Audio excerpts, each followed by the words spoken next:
Agora, você sabe que hoje eu queria bater um papo sobre idade. Idade. Pô, idade, ela aparece, a discussão de idade nesses últimos dias, sem que a gente perceba muito, mas ela aparece, né?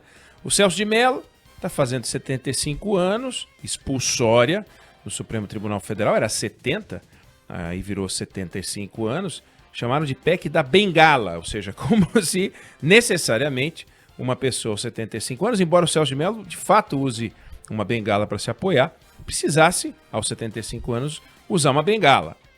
75 anos, então, dispara um processo sucessório, não em função de uma vacância, como aconteceu na Suprema Corte Americana, pelo falecimento de uma juíza, mas porque um ministro chegou aos 75 anos. Como se ao chegar aos 75 anos ele perdesse a capacidade produtiva. É assim que a gente desenhou, é assim que a gente quer, e era pior, porque era 70, o nosso desenho da mais alta corte brasileira, aonde a sabedoria deveria ser valorizada ao limite. Qual é o limite? O limite é a demência, o limite é a indisposição, o limite é a falta de capacidade, que não tem uma idade, né? Você chega aos 18 anos, você tem que se alistar. No ano em que você faz 18 anos, se for homem, né? Você, aos 16, tem que votar, porque arbitra-se que aos 16 e não aos 15, e também não aos 17, é que começa você a votar. O voto não é obrigatório até os 18, é opcional. Aí você ganha a maioridade absoluta aos 21, aos 18 você passa a cumprir algumas exigências, pode dirigir a partir dos 18, tem lugares do mundo onde a legislação é um pouco mais rigorosa, comprar bebida também, né, consumir a bebida e tal. Tem regras, tem idades para você se eleger senador da República, tem que ter no mínimo 35 anos, no caso do Brasil, ministro do Supremo, no mínimo 35 anos, presidente da República também. Então, você tem algumas idades mínimas. Mas a ideia da idade máxima é algo que, com o tempo, considerando que a sociedade vai mudando e vai evoluindo e vai vivendo cada vez mais, a idade limite começa a ser discutida. Tem que ser discutida. Então, Celso de Mello, aos 75 anos, tem que dar tchau. Não importa se o caso dele esteja entre os que tem que dar tchau ou não, o fato é que ele tem que dar tchau. Se você vai para os Estados Unidos agora, a discussão da idade está presente. Você tem os dois candidatos mais velhos da história dos Estados Unidos. Quer dizer, não importa quem seja eleito presidente, seja o Trump, seja o Biden, teremos o presidente mais velho da história dos Estados Unidos. O Trump já era o presidente mais velho, aos 70 anos, eleito, né? E o Biden, se eleger, 78 anos de idade. Então, o tema idade está em discussão lá, está em discussão aqui. Lá com mais força, por causa desse recorde, né? Que o Biden pode bater e que o Trump pode bater, e que foi tema de discussão várias vezes nas eleições. Tem uma resposta memorável do Reagan quando ele disputou a reeleição, e ele disputava contra o Walter Mondale, que era bem mais novo do que ele. O Reagan tinha 73, se não me engano. E quando recebe uma pergunta do Biden, do Walter Mondale, sobre a idade dele, querendo que ele te explicasse algo sobre ser uma pessoa com mais de 70 anos, ele disse o seguinte: olha, eu não vou explorar, por razões políticas, essa questão da idade. Não vou explorar. Nem a juventude e nem a inexperiência do meu opositor. Foi uma resposta muito bem-humorada, muito inteligente. Obviamente ele planejou essa resposta, estava só esperando para discutir, para explorar esse tema. Mas a questão idade é algo que a gente tem que debater. Nós temos algumas regras, né? Torna-se grupo de risco a pessoa com mais de 60 anos para coronavírus. A pessoa com mais de 60 anos ganha alguns direitos na sociedade próprios do idoso, né? Então temos o idoso de 60 anos, temos o idoso de 65 anos. Essa é a idade em que a gente pode considerar que a pessoa se torna idosa. E mais, ao chegar nessa idade, 65, 70 anos, 75, pouco importa, a pessoa perde o quê, né? Claro, se ele vai ser jogador de futebol, a gente começa a comentar a idade a partir dos 30 e poucos anos, já fala fulano de tal, apesar de ter 35 anos, né? Quantas vezes a gente escuta isso? Não na profissão do Felipe Bueno, que é goleiro. Os goleiros são mais longevos, né? Um goleiro de 40 anos pode estar no game, mas um centroavante de 40 anos é difícil, né, Felipe? Aliás, depois me permita contar uma história. Teve um amistoso ontem envolvendo a Ucrânia. Foi convocado um ex-goleiro, um goleiro aposentado de 45, Eneg, por causa do coronavírus, né? Então é bem colocado isso que você falou. Goleiros de 40, 41, 42 são podem comuns. Estar na ativa. Agora o centroavante mais difícil. Tem, né? Difícil. Você pode ter uma homenagem, você pode ter num time um pouco mais sem recursos, mais modesto, né? Que pega aquele talento que já foi talentoso, não é? Um camarada que foi um talento aos 25, 26 anos. Quer dizer, até é engraçado que a gente às vezes vê no noticiário o garoto Neymar, e as pessoas lembram, gente, ele não é mais um garoto, ele já tem, quanto? 29? Vai chegar a 30, acho que a Copa. Já vai fazer 30. Ele vai disputar como se ele fosse 30, um velho, né? E aí tem algumas curiosidades, né? Você pega, 28 anos. 28, é isso mesmo. Vai fazer anos. 30, vai disputar a Copa com 30, é isso mesmo. Com 30. E as pessoas comentam, ó, já não é mais um garoto, né? E é interessante, você pega a idade média, por exemplo, no Supremo Tribunal Federal Brasileiro, 59 anos. Você vai para a Suprema Corte, onde as pessoas ficam até morrer, a média é 66 anos. Você tem um juiz na Suprema Corte que tem 82 anos. Tá lá, atuando, não pensa em sair. Né? A Ruth, que morreu há pouco, morreu aos 87 anos.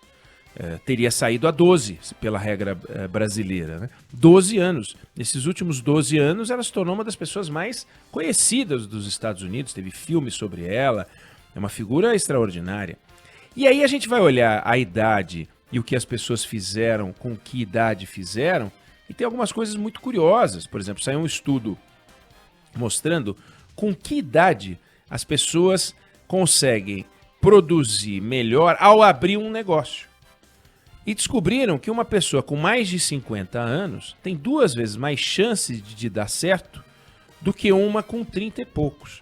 E uma pessoa com mais de 60 anos tem 3 vezes mais chance de acertar do que uma pessoa com 20 e poucos. Não é que a pessoa com mais de 60 anos só tem virtudes. Não, tem limitações importantes. Mas é que só as ideias geniais não são o suficiente. A capacidade de execução que a experiência traz, as conexões que a experiência traz, o fato de já ter errado mais, coisa que é própria da idade. Você já errou mais, já fez mais besteira, quebrou a cara mais vezes. E isso torna o processo produtivo mais eficiente. Já teve mais desilusões, tem mais sabedoria, não tem as habilidades tecnológicas que os mais jovens têm, mas, segundo o estudo, tem mais capacidade analítica, tem mais conexão social, conhece mais gente. Só isso já é alguma coisa, já conhece mais gente. Isso para empreender. No início dos anos 2000, 1/3 das empresas, das grandes empresas internacionais, tinham políticas de aposentadoria compulsória aos 65 anos. Se você for pegar os últimos números, nas empresas financeiras isso caiu para 1/4 e nas empresas não financeiras isso está a menos de 10%. Ou seja, as empresas estão revendo as suas políticas de aposentadoria compulsória, às vezes no caso a caso, às vezes estão retirando a política de uma forma geral, justamente porque estão entendendo que a regra geral se tornou uma regra boba. Se a gente olhar para a política, a gente vai ver coisas curiosas, né? Eu estou falando da eleição dos candidatos mais velhos dos Estados Unidos, mas foi um quarentão, que para a política é jovem, né? Que proibiu o maiô cavado, que proibiu o desfile de Miss e que renunciou, iniciando a maior crise da nossa história, que foi o Jânio Quadros. E foi um setentão, que foi o Arthur Bernardes, lá na República Velha, que adotou a primeira medida que existe na história brasileira de combate ao trabalho infantil. Ele se elegeu em 1922 com 70 anos de idade. É uma coisa curiosa. Se a gente pegar, foi um quarentão, o Fernando Collor, que adotou um plano econômico que foi um fiasco, conduzido por uma ministra da Fazenda que tinha menos de 40, a Zélia Cardoso de Mello. Foi um fracasso. Já o Itamar Franco, com mais de 60 anos, tinha 64 anos, deu carta branca para o Fernando Henrique, que tinha 63, para fazer o Plano Real, que foi um sucesso. Por falar nele, tá aí, Fernando Henrique com 89 anos, Michel Temer com 80 anos, Delfim Neto com 92 anos, pessoas que são ouvidas e entrevistadas em função da sabedoria. Ninguém vai chamar o Fernando Henrique, o Temer e o Delfim para correr a maratona, né? Para correr os 100 metros rasos. Não é para isso que eles estão aí. Mas a cabeça deles, a capacidade analítica, a sabedoria, o conhecimento, as próprias falhas, os próprios erros. O Delfim tem várias histórias para contar de erros que ele cometeu. Então, a chance do Delfim dar um conselho mais adequado, até pelos erros que ele cometeu, porque ele já sabe, já conhece os erros velhos, é melhor. Conhece mais erros velhos do que uma pessoa com 20 e poucos anos. E eu não estou aqui enaltecendo a idade. Eu só estou aqui trazendo esse assunto, porque eu acho importante, porque ele apareceu, ele está aí. Toda hora ele entra na discussão. E se a gente tiver a vitória do Biden, isso vai entrar forte, porque afinal ele tem que ter vitalidade para ser presidente dos Estados Unidos. Não é uma coisa trivial. E o seu oponente não é o Kennedy, o jovem Kennedy, né? O seu oponente é também uma pessoa que tem só 4 anos a menos do que ele, não é 20 anos a menos do que ele. E se a gente pegar o que era ser idoso em 1900, o que era ser idoso em 1950 e o que é ser idoso hoje, a qualidade de vida de uma pessoa hoje, acima dos 70 anos, é muito melhor do que de uma pessoa com mais de 50 anos atrás. E a de uma pessoa de 50 anos hoje mas é infinitas vezes melhor do que uma pessoa com 30 anos, 50 anos atrás. Então a medicina trabalhando a favor, a saúde trabalhando a favor de um modo geral, né? A medicina com seus amparos tecnológicos e a saúde com os cuidados, a prevenção, né? Pequenas reposições de vitamina aqui e ali, pequenos ajustes no estilo de vida, acabam transformando a vida dessas pessoas todas. Então, chegar hoje, como chegam aos 80, aos 90, e o número de centenários no mundo era uma piada e motivo para... Fez 100 anos, saía no Guinness, né? Hoje não sai no Guinness com 100 anos. Então, é importante que a gente fique atento para isso, porque por trás disso, da mesma forma que há preconceito de gênero, da mesma forma que há preconceito de cor, da mesma forma que há preconceito, enfim, de orientação sexual, você tem o preconceito de idade.